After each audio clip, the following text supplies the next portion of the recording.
बिस्मिल्लाहिर्रहमानिर्रहीम। जैसा कि आप जानते हैं कि बेटा आज का हमारा मौजू है अल्लामा मोहम्मद इकबाल का मजमून। ठीक है, इसका सवाल आपसे इस तरह से पूछा जाता है कि इशारात की मदद से अल्लामा इकबाल के मौजू पर या अल्लामा मोहम्मद इकबाल के मौजू पर मजमून लिखे, मजमून तहरीर करें।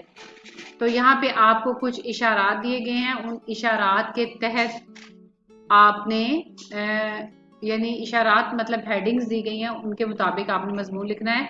यानी सबसे पहले उनकी पैदाइश के बारे में लिखना है, फिर उनकी तालीम के बारे में लिखना है, सफर यूरोप, तसव्वुर पाकिस्तान और पैगाम शायरी।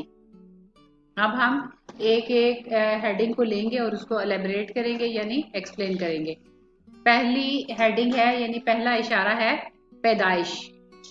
अल्लामा मोहम्मद इकबाल, अब इस इशारे में हम इस हेडिंग में हम उनकी पैदाइश के बारे में सारी डिटेल लिखेंगे, जैसा कि आप पहली क्लासेस में लिखते हैं, आपको मालूम है। अल्लामा मोहम्मद इकबाल हमारे कौमी शायर हैं, आपको शायर मशरिक भी कहा जाता है। अल्लामा इकबाल पाकिस्तान के तारीखी शहर सियालकोट में 9 नवंबर 1877 को पैदा हुए। उनके अबाओ अजदाद से मुराद है बाप दादा का वतन कश्मीर था। अब आप इन सब चीज़ों को पॉइंट्स की सूरत में अपने जहन में रखें। पहले उनकी पैदाइश के बारे में लिखा है, फिर उनके अबाओ अजदाद यानी उनके बाप दादा के बारे में लिखा है कि उनका वतन कश्मीर था। आपके वालिद शेख नूर मोहम्मद एक दीन से ताल्लुक रखने वाले यानी ज़ाहिर मुसलमान थे, दीनदार से मुतालिक यानी कि नमाज रोजे के पाबंद इंसान थे। वालदा भी मजहबी रुझान रखती थी। आपकी जिंदगी पर वालिदैन की तरबियत का गहरा असर रहा। यानी जिस तरह आपके वालिदैन को मजहब से लगाव था, इसी तरह डॉक्टर अल्लामा मोहम्मद इकबाल को भी मजहब से लगाव था। अगर हम उनकी शायरी अगर जैसे कि आप अगली आने वाली क्लासों में भी पढ़ेंगे तो उसमें उन्होंने मुसलमानों को जो है मर्द मोमिन बनने की तलकीन की है और खुदी यानी सेल्फ रिस्पेक्ट को नहीं छोड़ना चाहिए और हलालो हराम और ये कि इंसान को जो है वो एक अल्लाह और नबी पाक सल्लल्लाहु अलैहि वसल्लम पर यकीन रखना चाहिए। तो उनकी जो शायरी है वो ज्यादातर जो है इंसान के ज़मीर को झंझोड़ने, उसे बुराइयों से निकालने, अच्छाइयों की तरफ राग़ब करने और अच्छाई का सबक देने का दर्स मिलता है हमें उनकी शायरी में। ठीक है, अभी आप छोटी क्लास में है तो मैं बहुत ज्यादा इसकी गहराई में नहीं जाऊंगी। सेकंड जो उनकी जो हेडिंग है आपकी, उसमें आप तालीम के मुतालिक उनके लिखेंगे रवाज के मुताबिक। पहले आपको पता है कि अभी यानी तो स्कूल में बच्चे आना शुरू कर देते हैं, लेकिन पहले ये रवाज था कि बच्चे दीनी मदरसों में तालीम हासिल करते थे। उस वक्त रवाज का मतलब है जमाने के दस्तूर के मुताबिक। पहले दीनी मदरसे में अरबी की तालीम हासिल की, फिर 5 बरस की उम्र में मिशन हाई स्कूल में दाखिला लिया। प्राइमरी और मैट्रिक में वज़ाइफ हासिल किए जिसको आप स्कॉलरशिप कहते हैं। मरे कॉलेज, इससे क्या बताना मकसद है कि बहुत ज्यादा ज़हीन और लाइक फाइक थे। मरे कॉलेज सियालकोट से FA किया। इसके बाद मजीद तालीम के लिए गवर्नमेंट कॉलेज लाहौर चले आए और अब आजकल इसको GC कॉलेज के नाम से ये मशहूर है। और यहाँ से BA और फिर MA का इम्तिहान पास किया और पंजाब भर में अव्वल रहे। यानी इससे अंदाजा होता है कि थ्रू आउट ही वो बहुत ही एक काबिल और लाइक फाइक इंसान थे, क्योंकि जैसे आपने देखा कि उन्होंने प्राइमरी और मैट्रिक में भी वज़ाइफ लिए यानी स्कॉलरशिप लिया, और जब उन्होंने मास्टर्स किया तो तब भी वो पूरे पंजाब में यानी पूरे सूबे में उन्होंने अव्वल पोजीशन हासिल की। सफर यूरोप, उसके बाद जाहिर है मास्टर्स तक की तालीम उनकी मुकम्मल हो चुकी थी, MA तक की। तो उसके बाद मजीद आगे जो है स्पेशलाइजेशन करने के लिए उन्होंने यूरोप का सफर किया। अल्लामा इकबाल मजीद आला तालीम, अब देखा आपने कंटिन्यू एक सिलसिला चल रहा है स्मूथली। अल्लामा इकबाल रहमतुल्लाह अलैह मजीद आला तालीम हासिल करने के लिए 1905 में यूरोप रवाना हुए।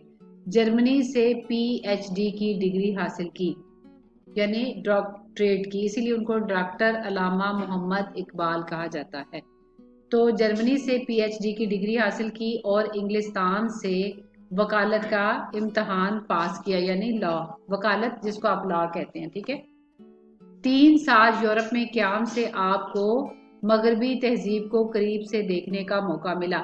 اس سنٹینس کا مطلب یہ ہے 3 سال یورپ میں قیام سے، یعنی 3 سال یورپ میں، جس کو آپ انگلش میں کہتے ہیں سٹے کرنے، یعنی 3 سال یورپ میں رہنے کی وجہ سے آپ 3 سال یورپ میں رہے، اس لیے آپ کو جو ویسٹرن سیولائزیشن تھی، یعنی جو یورپ کے لوگ ہیں، مغرب کے لوگ ہیں، وہاں کے رہن سہن، کھانے پینے، ان کی جو کا طریقہ ہے اس کو قریب سے دیکھنے کا موقع ملا، اس کو آبزرو کرنے کا موقع ملا کہ وہ کس طرح سے جو ہے زندگی کے معاملات جو ہے وہ اپنے اس کو کس طرح سے کن اصولوں کی پاسداری کرتے ہیں، ٹھیک ہے۔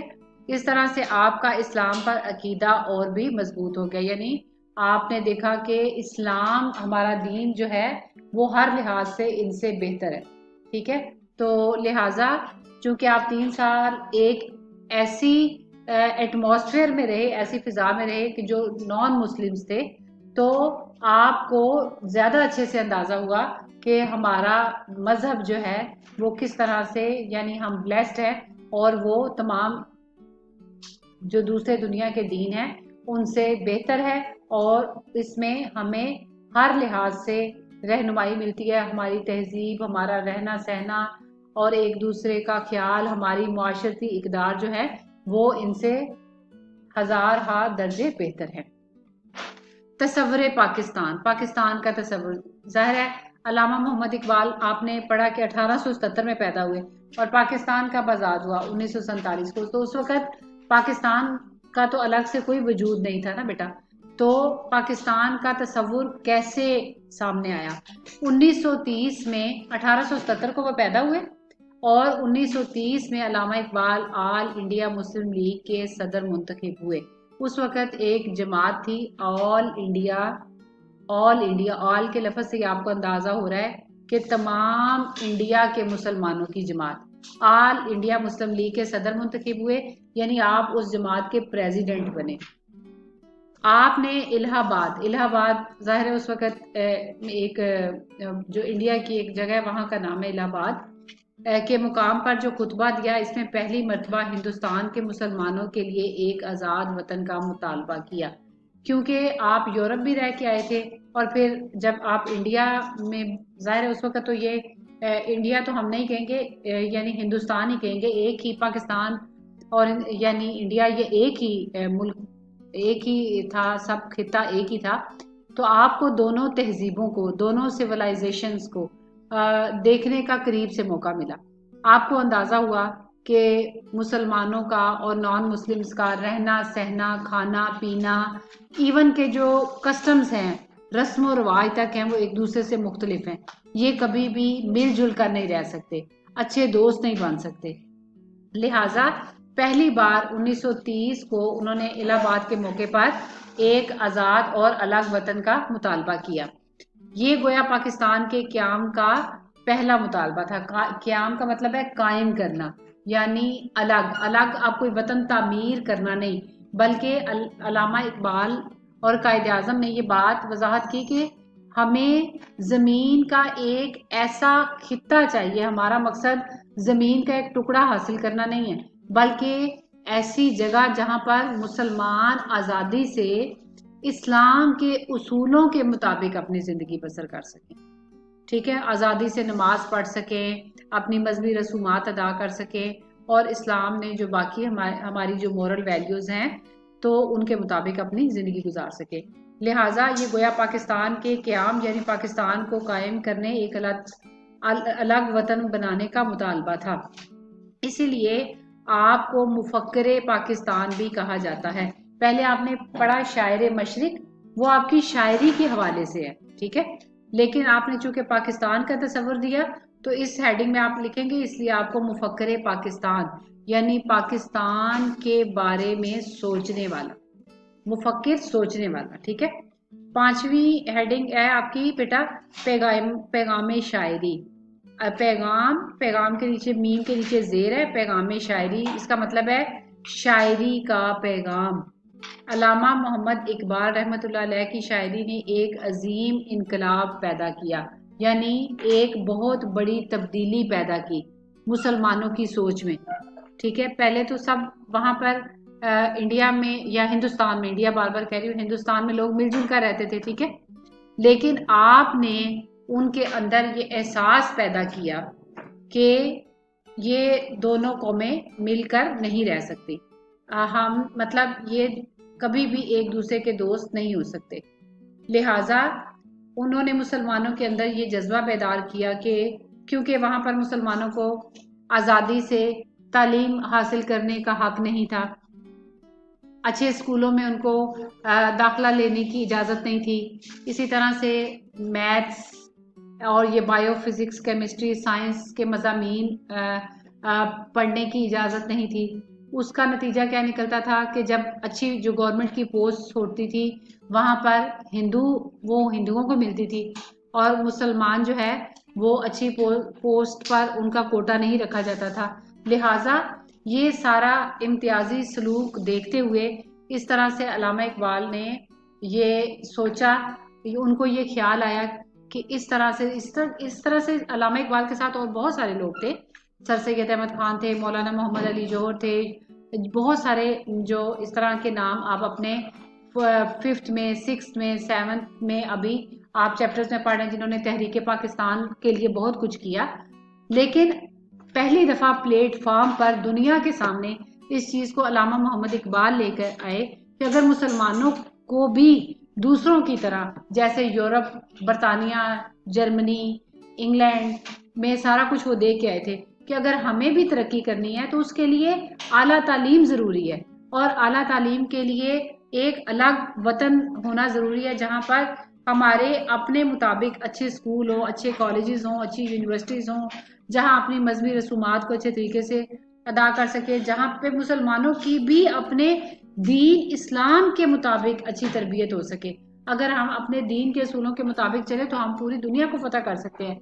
जैसे कि जब पूरे अरब में पहले नबी पाक सल्लल्लाहु अलैहि वसल्लम के दौर में इस्लाम फैला था तो पूरी दुनिया के ऊपर हम जो है वो छाए हुए थे, लेकिन जब मुसलमानों ने अपनी उन अच्छी रवायात को छोड़ा, दयानतदारी और दूसरों के साथ अच्छा सलूक, ईमानदारी, धोखा नहीं करते थे किसी के साथ, दूसरों के साथ हुस्न सलूक से पेश आते थे, दूसरों के लिए कुर्बानी देने से गुरेज नहीं करते थे, ठीक है, इस्लाम के लिए अपनी जान तक कुर्बान करने से गुरेज नहीं करते, तो एक एक करके सब कुछ मुसलमानों के हाथ से चला गया। तो उन्होंने मुसलमानों के अंदर ये जज्बा पैदा किया कि अब अगर हमें दोबारा तरक्की करनी है तो हमें अपने इस्लाम के उसूलों के मुताबिक जिंदगी गुजारनी होगी और इस्लाम के उसूलों के मुताबिक जिंदगी गुजारने के लिए हमें एक अलग वतन चाहिए था, ठीक है। लिहाजा उन्होंने अपनी शायरी के जरिए एक अजीम मुसलमानों की सोच में, जब कुछ बदलना होता है ना तो पहले बेटा सोच बदलनी होती है, जब तक आपकी सोच नहीं बदलेगी, इवन मैं अगर आपको कहूँ कि बेटा आप टीचर्स का एहतराम करें, आप पढ़ें, जब तक मैं आपके जहन को नहीं बदलूंगी, आपके अंदर एक तब्दीली पैदा नहीं होगी, तब तक आप पढ़ना नहीं शुरू करेंगे, तब तक आप एहतराम नहीं करेंगे, तब तक आप अच्छे इंसान नहीं बन सकते, जब तक कि पहले सोच बदलती है फिर इंसान बदलता है। लिहाजा अल्लामा इकबाल की शायरी ने मुसलमानों के अंदर एक अजीम इनकलाब पैदा किया। आपने अपनी शायरी के जरिए मुसलमानों को गफलत से, यानी एक सोने की नींद से बेदार किया, ठीक है, यानी उससे पहले वो बस एक रूटीन की लाइफ गुजार रहे थे, आपने उनको जगाया कि ये हमारी जिंदगी ये नहीं है, हमारा मजहब दुनिया का बेहतरीन मजहब है, हम उस लिहाजा हमें तरक्की करने के लिए आगे बढ़ना है, ठीक है, और आज़ादी और गैरत का पैगाम दिया। आपने मुसलमानों को अपना खोया हुआ मकाम फिर से हासिल करने का एहसास दिलाया और तमाम मुसलमानों को मुत्तहिद होने का यानी इकट्ठा होने का दर्स दिया, यानी सबक दिया। एक हूँ मुस्लिम हरम की पासबानी के लिए, नील के साहिल से लेकर ताब खाके का शुगर, कि अगर मुसलमानों को अब आगे बढ़ना है, तरक्की करनी है तो उनको मुत्तहिद होना है। अल्लामा मोहम्मद इकबाल ने 21 अप्रैल 1938 को वफात पाई। आपका मज़ार बादशाही मस्जिद लाहौर के सदर दरवाजे के बाहर है।